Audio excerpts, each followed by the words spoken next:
So our next question is the angle between vectors a, आपको vectors दिए गए हुए हैं जिसमें से वेक्टर a जो दिया गया है वो 4i + 3j - 4k, पहला वेक्टर ये दिया हुआ है, और जो वेक्टर b दिया हुआ है वो 3i + 4j + 6k। ये दो वेक्टर्स दिए हुए हैं और तुमको इनके बीच का एंगल फाइंड करना है। ओके, तो सपोज कर लेते हैं एक वेक्टर हमारा ये है, ये that is 4i + 3j - 4k, और दूसरा वेक्टर ये है b that is given to you 3i + 4j + 6k। इन दोनों के बीच का एंगल आपका कितना है? थीटा है। ओके, ये दोनों के बीच का एंगल आपका थीटा है, तो ये एंगल हमको फाइंड आउट करना है। इन टाइप के क्वेश्चंस के लिए जब हमको थीटा फाइंड करना होता है, either we have to do dot product और we have to do cross product. Okay, depending upon the situation, ज़्यादातर आप डॉट ही प्रोडक्ट करते हो इनके लिए। तो डॉट प्रोडक्ट और क्रॉस प्रोडक्ट आपका क्या होता है?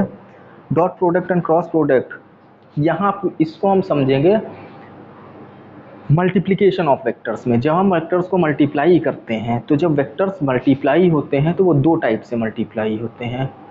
एक में क्या होता है आपका डॉट प्रोडक्ट में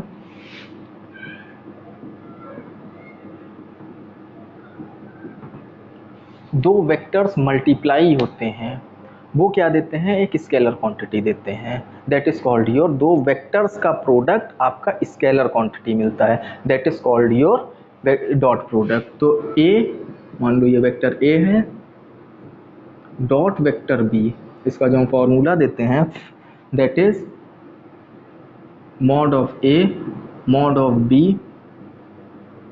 cos थीटा। वहीं पे आपका वेक्टर प्रोडक्ट क्या होता है? वेक्टर प्रोडक्ट और cross product,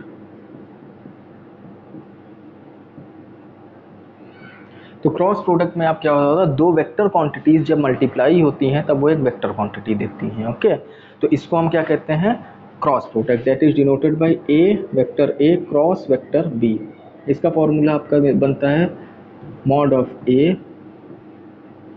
mod of b और sin theta into unit vector n. Unit vector n is the direction of the vector which has been provided us by the multiplication of these two vectors. Okay, इन दो vectors को multiply करेंगे तो जो उनका product मिलेगा उसका जो direction होगा वो ये यूनिट वेक्टर n दिखा रहा है। अच्छा, उसका डायरेक्शन होता क्या है?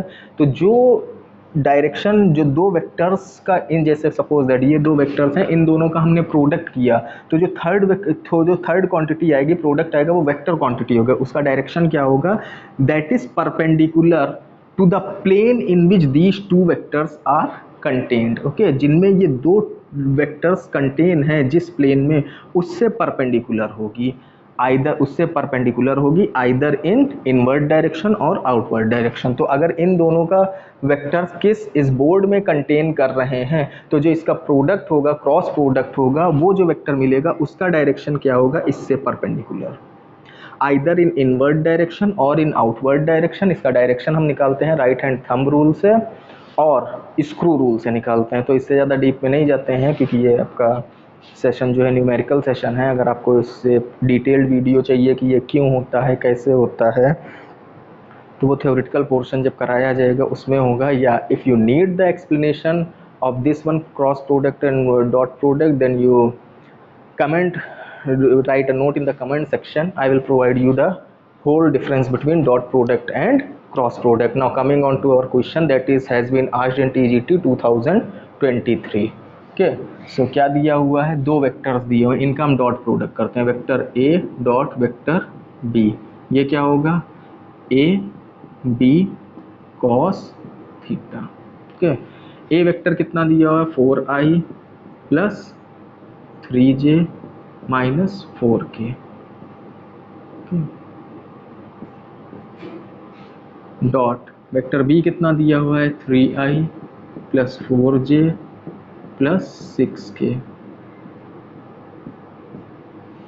इक्वल्स टू, यहाँ पे भी वैल्यूज़ नहीं रखते हैं, ए बी इनकी मॉड्यूलस की वैल्यू नहीं रखते हैं, कॉस थीटा। डायरेक्ट पहले इसको सॉल्व कर लेते हैं, फिर उसकी ए बी की वैल्यू रखेंगे। ओके, तो 4, अच्छा, डॉट प्रोडक्ट में एक और बात ध्यान रखिएगा, आई से मल्टीप्लाई होगा, जे से मल्टीप्लाई होगा, के से मल्टीप्लाई होगा। ऐसा इसलिए होगा इन इन आई वाले कंपोनेंट वैल्यू देंगे, जे वाले मल्टीप्लिकेशन पे कंपोनेंट देंगे, के वाले प्रोडक्ट जब करेंगे तभी आपका वैल्यू देंगे। अगर आई जे का करेंगे तो आई डॉट जे, क्या आई डॉट जे के बीच में जो एंगल बनता है, आई डॉट जे आपका क्या होगा, आई जे कॉस थीटा, कॉस थीटा। और ये जो थीटा एंगल होता है आई और जे, ये आई एक्स एक्सिस होती है, जे आपका वाई एक्सिस होती है एंड के इज द जेड एक्सिस। तो आई जे के बीच में जो एंगल बनता है वो 90 डिग्री होता है, since all the axis are perpendicular to each other. तो ये जो आपका एंगल बनता है 90 डिग्री बनता है, जो कॉस 90 आपकी वैल्यू कितनी देगा, 0 देगा। तो आई जे वाले टर्म्स आपके 0 हो जाते हैं। तो हम इसलिए आई जे वाले टर्म्स या आई के वाले टर्म्स या जे आई वाले टर्म्स ये हम इंक्लूड डॉट प्रोडक्ट में नहीं करते, हम सिर्फ कौन से प्रोडक्ट कौन से इंक्लूड करते हैं, आई जे और के। ओके, तो यहाँ पे करेंगे, that is the basic, you all know this thing. अगर नहीं भी पता है तो आप देख लीजिए। 4 3 ज़ा 12,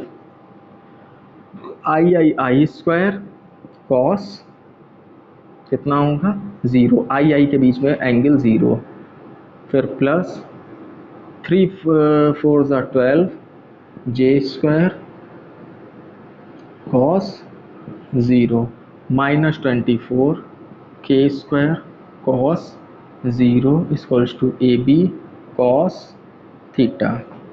आई स्क्वायर का आई आपका यूनिट वेक्टर होता है तो इसका मैग्नीट्यूड 1 होता है, तो आई स्क्वायर का मैग्नीट्यूड 1, कॉस 0 की वैल्यू 1। तो यहाँ पे कितना आ जाएगा 12 plus 12 minus 24 equals to a b cos theta. 24 minus 24 that is 0 equals to AB cos theta. That is why I am now putting the value of AB, क्योंकि मुझे पता था यहाँ पे आपका क्या आना है, 0 आना है। तो यहाँ पे cos थीटा कितना हो जाएगा 0 बाई AB। और अगर यहाँ पे ना 0 आ रहा हो तब आपको इसकी वैल्यू पुट करके अपॉन में ले जाना होगा, फिर आप इन्वर्स निकालोगे उसका। So cos theta equals to 0, theta is equals to cos 0 90 पे होता है, 90 और पाई बाई 2, जो भी ऑप्शन में आपका दिया हो वो आपका राइट आंसर हो जाएगा, आइदर 90 डिग्री और पाई बाई 2। Thank you.